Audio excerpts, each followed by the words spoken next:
Hello बच्चों, कैसे हो बेटा। आज हम फिर से आए हैं एक नई यूनिट के साथ। We are here with amines. ठीक है, अब हम अमाइंस शुरू कर रहे हैं आज। और अमाइंस शुरू करने का मतलब ये है कि ऑर्गेनिक की जो मेन 4 यूनिट है, हेलो एल्केन्स, हेलो एरिन्स, ठीक है, alcohol, phenol and ether, aldehyde, ketone and carboxylic acid, और उसके बाद अमाइंस, मेन 4 यूनिट की बात कर रहा हूँ मैं। तो इनमें से 3 तो हम कर चुके हैं, चौथी अमाइन एक छोटी यूनिट है, इसके लिए हमें कम टाइम लगेगा, कम वीडियोस बनाने पड़ेंगे, लेकिन कंपटीशन के हिसाब से इसमें इसका एक बेसिक कैरेक्टर होता है, जो बेसिक कैरेक्टर पे लगभग क्वेश्चन आता है। सीबीएसई में तो आएगा ही आएगा, 101% आता है, ये समझो बेसिक कैरेक्टर पे क्वेश्चन। ठीक है, कंपटीशन के हिसाब से भी तो वो बेसिक कैरेक्टर 3rd वीडियो में आ जाएगा, और टोटल 5 वीडियो हम इस पे बनाएंगे, मैक्सिमम 5 वीडियोज़। ठीक है, 5 वीडियो में इसका खेल खत्म हो जाएगा, और शायद 4 में ही हो जाए। ठीक है, तो जो फर्स्ट पोर्शन हमारा होगा, आज का जो फर्स्ट पोर्शन होगा, उसमें हम नोमेनक्लेचर, स्ट्रक्चर ऑफ अमाइंस और 1-2 प्रिपरेशन पढ़ेंगे। जो सेकंड वीडियो होगा उसमें हम प्रिपरेशन पढ़ेंगे और फिजिकल प्रॉपर्टीज़ को पढ़ लेंगे। थर्ड जो होगा वो केमिकल प्रॉपर्टीज़ का होगा, मतलब बेसिक कैरेक्टर का होगा। That is very very very important. And in the last इसकी केमिकल जो रिएक्शंस होगी अमाइंस की, किसके साथ रिएक्शन करके क्या बनाता है, वो होंगे। तो मैं कह रहा हूँ मैक्सिमम 5 वीडियोज़ इसके बनेंगे। रेगुलरली लगातार आप उन 5 वीडियोज़ को देखोगे तो आपको बहुत कुछ गेन करने को मिलेगा, चाहे आप बोर्ड के एग्ज़ाम की बात करें और चाहे आप कॉम्पिटिशन एग्ज़ाम की बात करें। तो करते हैं शुरुआत अमाइंस की। ठीक है, अमाइंस आर अमोनिया डेरिवेटिव। ठीक है, अमाइंस आर अमोनिया डेरिवेटिव्स। हम इनको क्या कह सकते हैं, अमोनिया डेरिवेटिव्स। किससे बनते हैं ये, अमोनिया से बनते हैं। जैसे कि हमारे पास है NH3, वी हैव 3 हाइड्रोजन। ठीक है, ये अमोनिया है। अमाइन किसे कहेंगे, अगर मान लो हम एक हाइड्रोजन को डिस्प्लेस कर दें, ठीक है, उसकी जगह कोई अल्काइल ग्रुप लगा दें हम। ठीक है, तो हमने H हटा दिया और उसकी जगह अल्काइल ग्रुप लगा दिया, RNH, H और H। ठीक है भाई, ज़रूरी नहीं है एक को ही हटाए, हम 2 को भी हटा दें। RN, यहाँ हमने R' या R लगा दिया, यहाँ क्या बच गया, H। ठीक है, ये R और R' की चीज़ मैं आपको बता देता हूँ कि ये अल्काइल ग्रुप हैं, ये सेम भी हो सकते हैं और डिफरेंट भी हो सकते हैं। ठीक है, सेम डिफरेंट का मतलब है कार्बन कम ज़्यादा हो सकते हैं। अगर मैं थर्ड की बात करूं तो क्या कर सकते हैं, RN, R', और यहाँ पर मैं क्या कर दूं, R'। ठीक है, ये सिमिलर भी हो सकते हैं और डिफरेंट भी हो सकते हैं। ठीक है, तो ये जो बने हैं हमारे पास, अब जो हमें अमाइन मिले हैं, ये अमाइंस मिले हैं। कहने का मतलब जो अमोनिया डेरिवेटिव्स हैं, जो अमोनिया से डिराइव हुए हैं, उनको हम क्या कहते हैं, अमाइंस कहते हैं। ठीक है, अब हम इनका क्लासिफिकेशन करते हैं, classification of amines.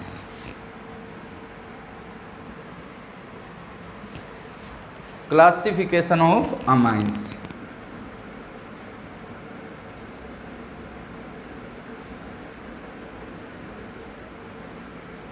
Classification of amines.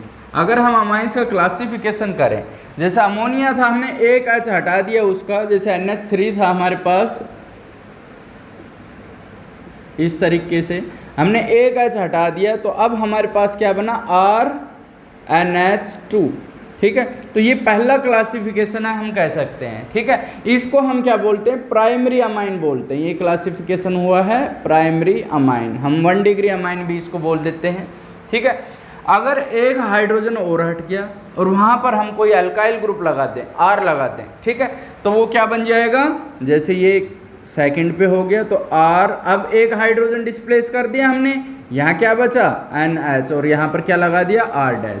तो इसको हम क्या कहेंगे, सेकेंडरी अमाइन बोल लेंगे इसको।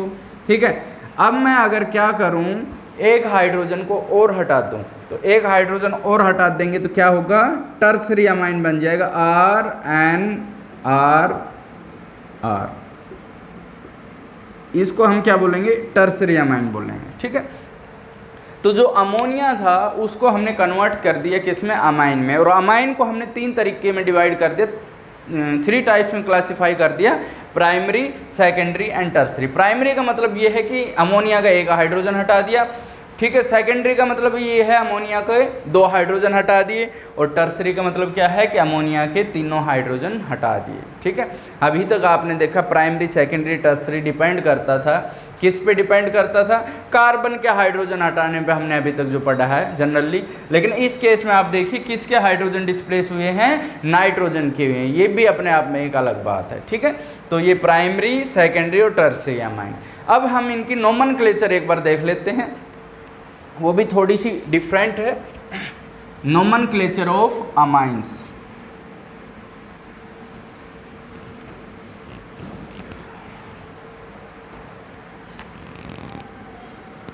Nomenclature,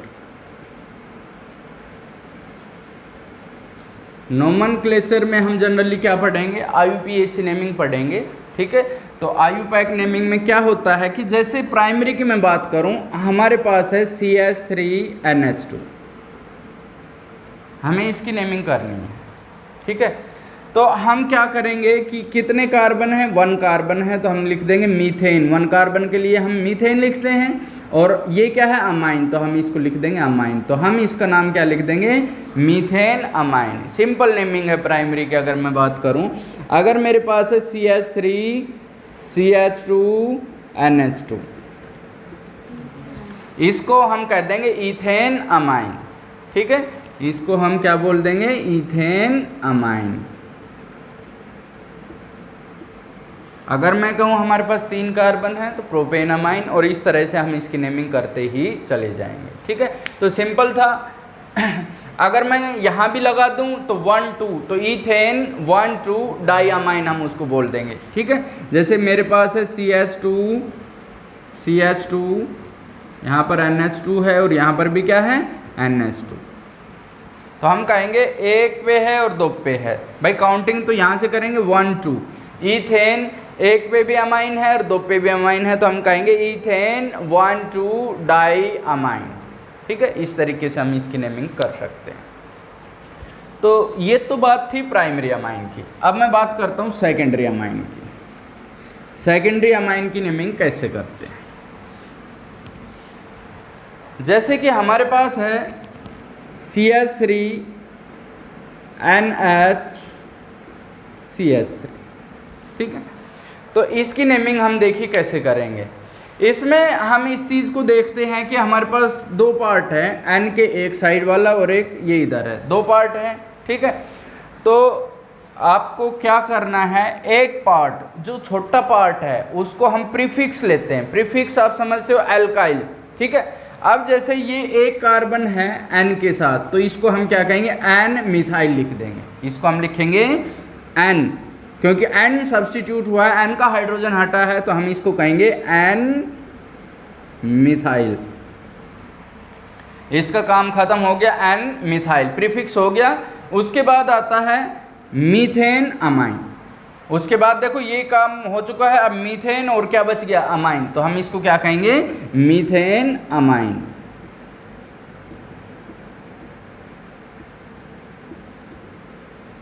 N methyl methane amine. ठीक है, अब मैं अगर इसको कहूँ कि जैसे भाई ये तो सिंपल था, अब मैं कह दूँ CH3NH CH2CH3, ये है हमारे पास। ठीक है, अब इसकी नेमिंग क्या करेंगे? जो छोटा पार्ट है उसको तो अल्काइल लेंगे, प्रीफिक्स लेंगे उसको हम। ठीक है, तो एन मिथाइल लिख देंगे, हम इसको लिखेंगे एन मिथाइल इथेन अमाइन। ठीक है, इसको हम कह देंगे इथेन अमाइन।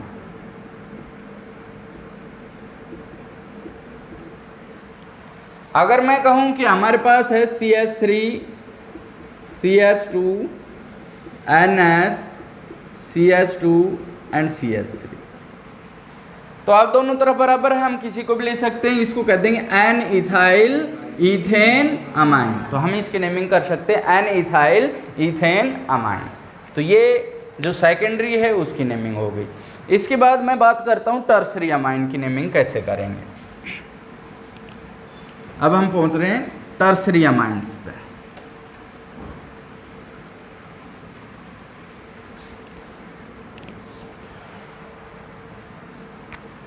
जैसे हमारे पास है CH3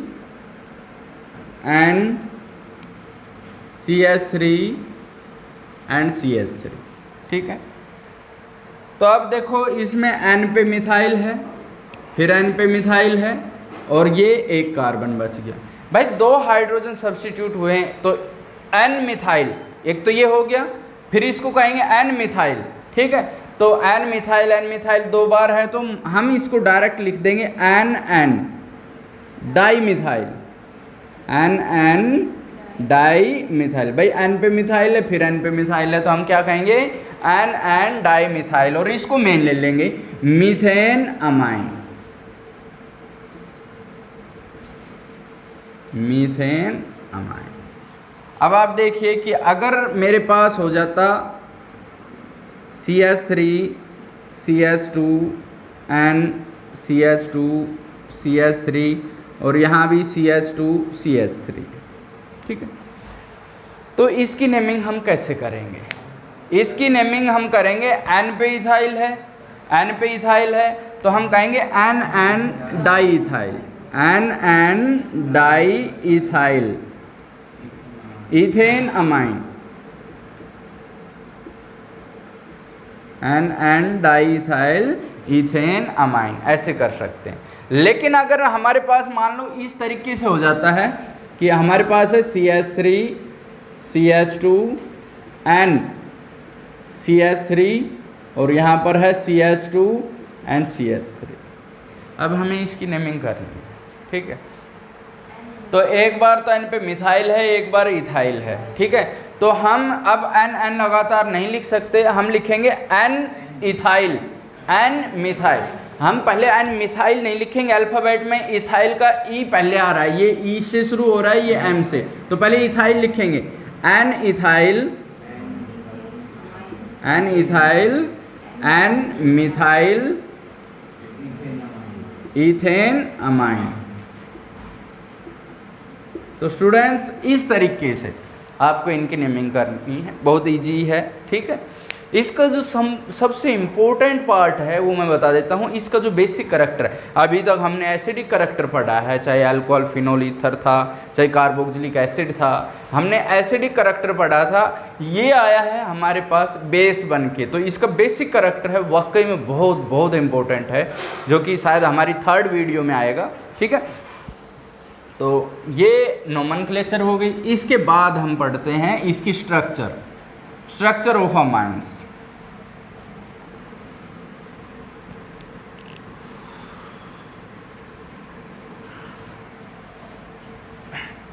अब हम पढ़ते हैं structure of amines.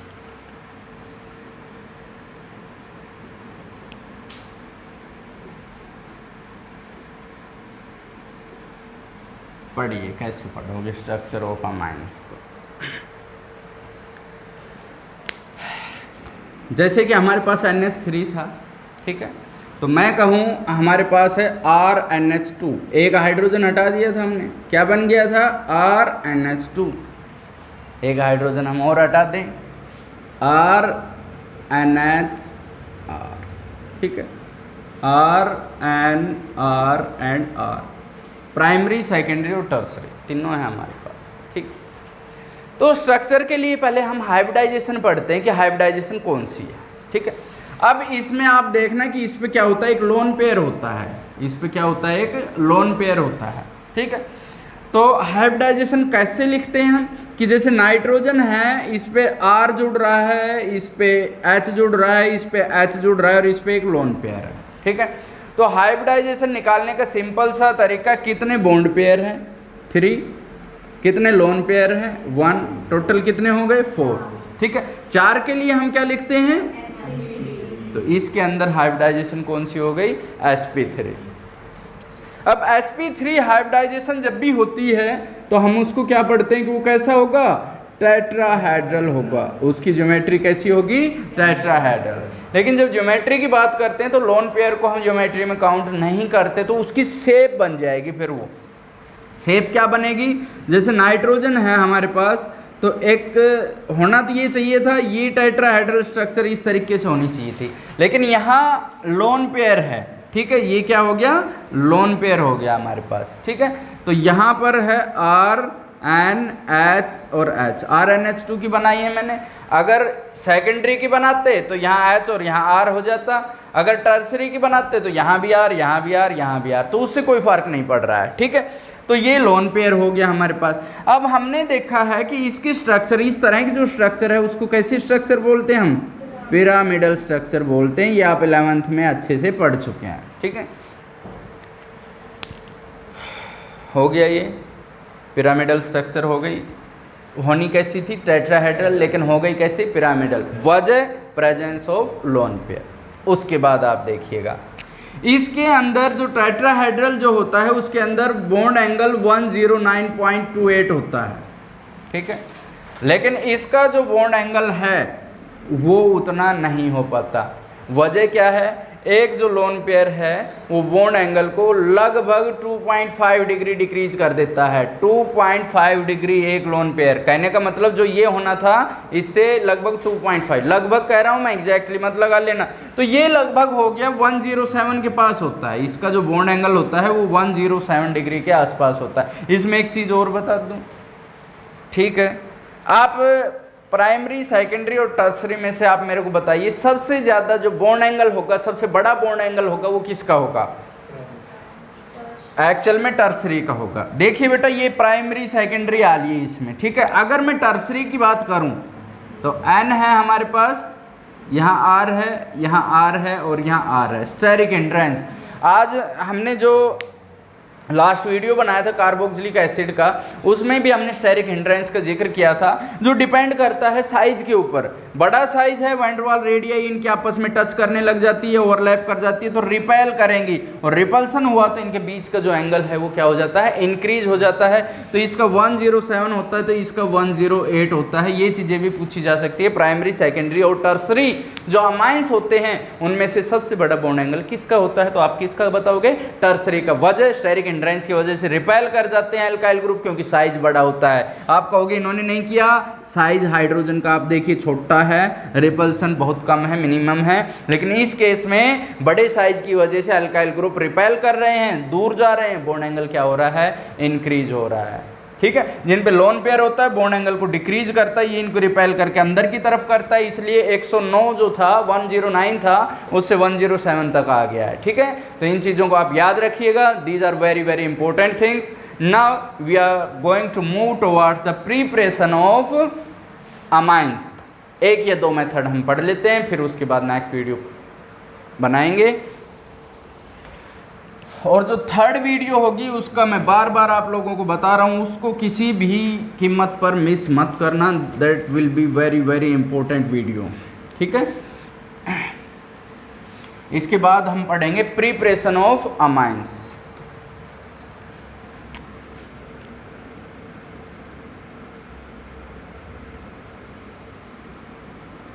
Preparation of amines, ठीक है। तो जनरली हम देखते हैं, हमने अल्कोहल भी प्रिपेयर किया था हेलो एल्केन का यूज करके, और भी बाकी करते हैं, किसका यूज करते हैं हम, हेलो एल्केन्स का। तो प्रिपरेशन में जो यूज हो रहा है हेलो एल्केन, क्यों हो रहा है वो भी बताता हूँ मैं। पहला जो मेथड वो पढ़ेंगे by haloalkanes. You know very well about haloalkanes because we have discussed early that what are haloalkanes। जैसे कि हमारे पास RX है, हम इसको haloalkane बोलेंगे, ठीक है। इसकी रिएक्शन हम किसके साथ कराएंगे, NH3 के साथ कराएंगे, अमोनिया के साथ कराएंगे, ठीक है।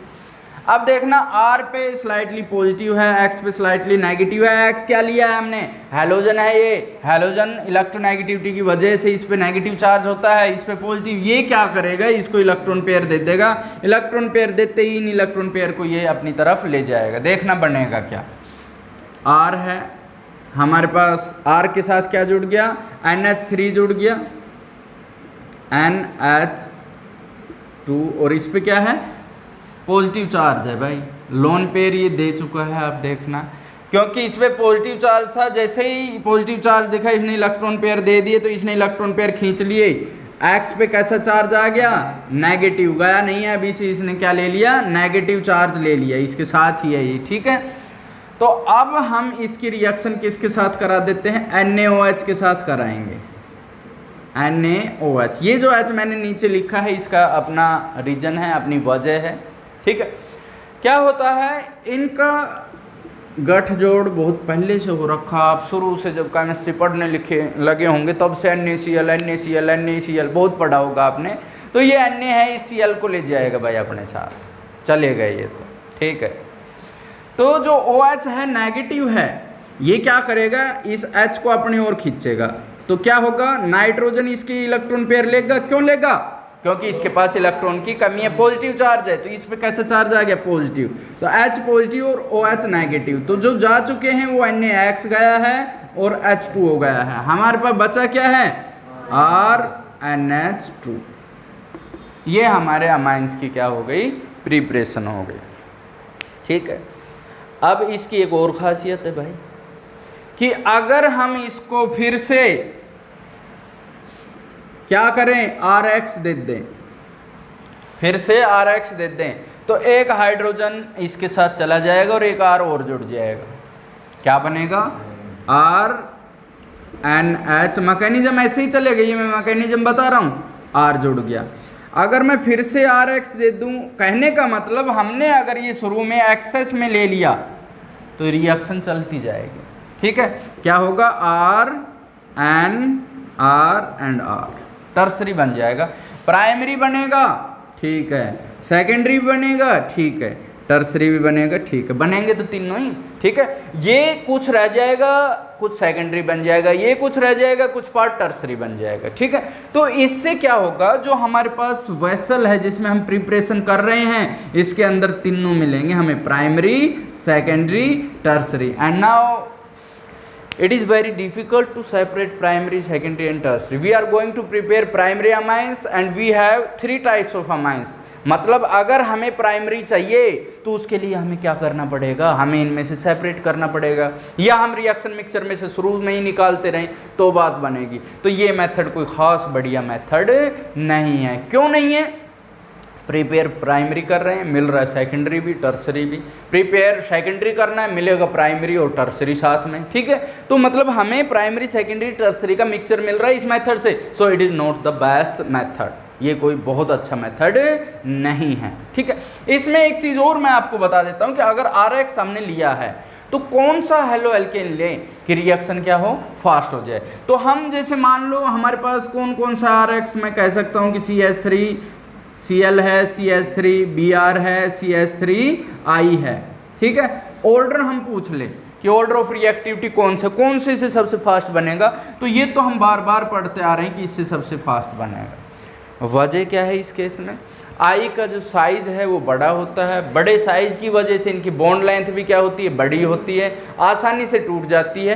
तो अगर मैं कहूँ कि मैं पूछूं कि what is the order of reactivity, तो ऑर्डर ऑफ रिएक्टिविटी हमारे पास ये है कि CH3I सबसे ज़्यादा रिएक्टिव होगा, उसके बाद CH3Br होगा, उसके बाद CH3Cl होगा, ठीक है। तो ये हमारे पास मेथड था प्रिपरेशन का, किससे, हेलो एल्केन से, जो हमने कर लिया है। तो बाय नाइट्रो कंपाउंड्स एक और कर लेते हैं, by nitro compounds, preparation of amines by nitro compounds.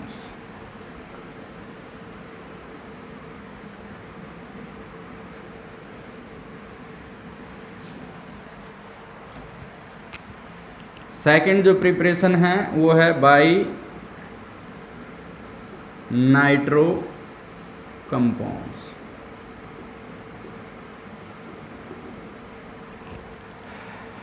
हाँ, वो पहले वाली रिएक्शन थी उसमें मैं बता देता हूँ, मैकेनिज्म समेत बताई थी, एक बार उसको थोड़ा सा मैं कह दूँ कि कंप्लीट द रिएक्शन, या वैसे आपको लिखनी है तो आप डायरेक्ट उसमें लिख देना कि जैसे CH3Cl है प्लस NH3 है, आप इसको डायरेक्ट लिखोगे। मैकेनिज्म बहुत कम पूछा जाता है, बाय द वे पूछ ले, या रिएक्शन किस तरीके से होती है मेरा काम था समझाना आपको। आप सीधा ऐसे लिख सकते हो आप कि हाइड्रोजन गया और Cl गया, HCl निकल गया, क्या बचा, CH3NH2। आप इस तरीके से इसको लिख सकते हैं। तो आप इस रिएक्शन को डायरेक्ट भी लिख सकते हैं, ठीक है। अब हम करेंगे preparation by nitro compound, second method है बाय नाइट्रो कंपाउंड्स।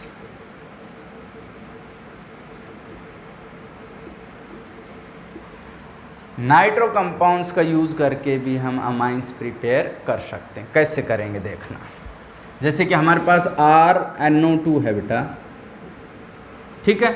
अगर मैं यहाँ पर हाइड्रोजन दे दूँ या कहते by reduction of nitro compound. Reduction का मतलब आप सभी समझते हैं, रिडक्शन का मतलब है हाइड्रोजन ऐड करना। हमने बहुत रिडक्शन किए, प्लेटिनम, निकल प्लेटिनम का यूज करके, लिथियम एल्यूमिनियम हाइड्राइड का यूज करके, सबका यूज करके हम क्या कर सकते हैं, मैं यहाँ लिख देता हूँ रिड्यूसिंग एजेंट, लिख दिया हमने, हाइड्रोजन दे। अब देखना कितने हाइड्रोजन दे वायु, दोनों तो ऑक्सीजन निकालने हैं, एक ऑक्सीजन को 2 हाइड्रोजन चाहिए वाटर बनाने के लिए, तो 2 को कितने चाहिए, 4, तो 4 तो इसको ऑक्सीजन को निकालने में ही चाह गए, और अमाइंस के लिए नाइट्रोजन के साथ 2 और चाहिए, तो कितने हो गए इससे, तो मैं इसको 6 हाइड्रोजन दे रहा हूँ, ठीक है। 6 हाइड्रोजन दे दिए तो यहाँ पर क्या बन जाएगा, RNH2 प्लस 2H2O, 4 हाइड्रोजन यहाँ 2 यहाँ हो गई यूज, ठीक है। हम यहाँ पर कर सकते हैं कि जैसे मेरे पास CH3NO2 है, ठीक है, अगर मैं यहाँ पर Fe और HCl डाल दूँ या SnHCl डाल दूँ, तो ये भी क्या है, रिड्यूसिंग एजेंट है। हमने ये रिड्यूसिंग एजेंट Sn और वो HCl पढ़ा था, कैसे, जैसे Sn प्लस 2HCl है, ठीक है, तो क्या बनाएगा ये, SnCl2 बन जाएगा, Sn तो हो गया Cl2 प्लस 2 हाइड्रोजन है, ठीक है। तो इस तरीके से हाइड्रोजन, इसी तरह से Fe लिख देंगे, ठीक है। अगर मेरे पास Fe है प्लस 2HCl तो क्या होगा, FeCl2, और मेरे पास क्या बन गया, 2 हाइड्रोजन बन गया, ठीक है। तो यहाँ पर इस तरीके से हाइड्रोजन दे देंगे ये, ठीक है, और क्या बन जाएगा हमारे पास, CH3NH2 प्लस 2H2O, ठीक है। अगर मैं यहाँ पर एरोमेटिक ले लूँ, बेंजीन पे NO2 है, प्लस 6 हाइड्रोजन हम इसको दे देंगे, यहाँ पर मैं FeHCl ले लें या हम ले लें SnHCl, ठीक है। तो क्या होगा, यहाँ अमाइन बन जाएगा बेंजीन पे बन गया NH2 प्लस 2H2, ये बन जाएगा हमारे पास, ठीक है। बहुत आसान रिएक्शन है। इसमें एक काम की चीज़ बता दूं कि जैसे हमारे पास है FeHCl और हमने लिया SnHCl, कौन सा ज़्यादा इम्पोर्टेंट है, किसको प्रीफरेंस दोगे आप, FeHCl को हम प्रीफरेंस देंगे।